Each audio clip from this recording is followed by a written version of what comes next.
জুবিনদাৰ অকাল মৃত্যু হ'ব মই ভবা নাছিলো ভগৱান কৰক খবৰটো মিছা হওক কালি কথা পাতিলো তোমাৰ লগত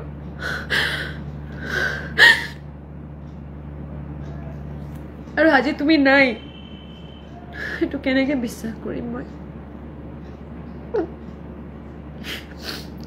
কালি ৰাতি মই কথা পাতিছো তোমাৰ লগত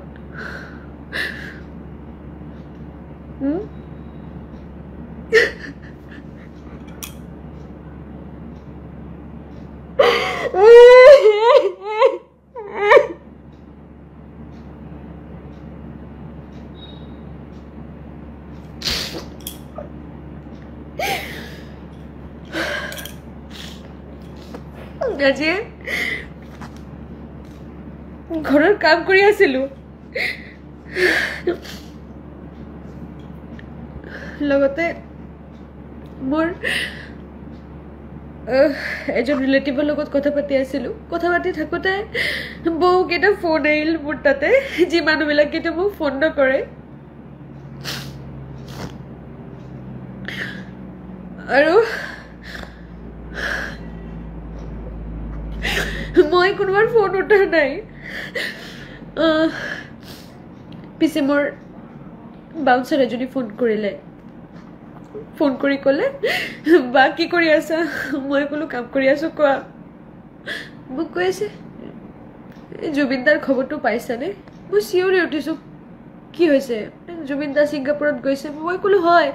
জুবিনদাৰ লগততো মই কালি কথা পাতিছো আৰু কালি যেতিয়া দাদাৰ লগত কথা পাতিছো দাদাক কৈছিলো দাদা বুলি ক'লো দাদা কৈয়া আই এম ইন ছিংগাপুৰ দাদাক ক'লো তুমি সদায় ভালে থাকা আৰু মানে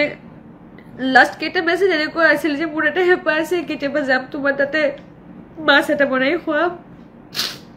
মই ফেচবুকত দেখিছো তুমি আছা ছিংগাপুৰত তেতিয়া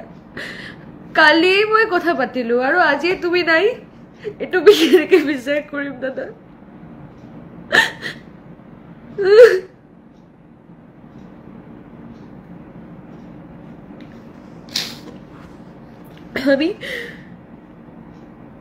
আমি সবসময় ভয় ভয় থাকতাম যে জুবিনদা এত ড্রিঙ্ক করে কোনোদিন যদি কিছু হয়ে যায় কোনোদিন যদি হার্ট অ্যাটাক করে কোনোদিন যদি কোনো রকম শারীরিক সমস্যা হয় বা কোনোদিন যদি ঘুম থেকে উঠে হঠাৎ করে শুনি জুবিনদা নেই আমি তো সেটা নিতে পারবো না আমি পরশুদিনও আমার মা এসছে বাড়িতে মার সাথে এগুলো আলোচনা করছিলাম কিন্তু আমি কখনো ভাবতেই পারিনি যে জুবিনদার কপালে অকাল মৃত্যু লেখা ছিল মানে কেতিয়াবা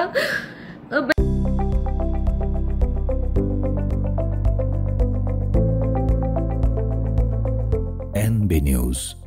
সহজ সৰল ভাষাত নৱভাৰতৰ কথা।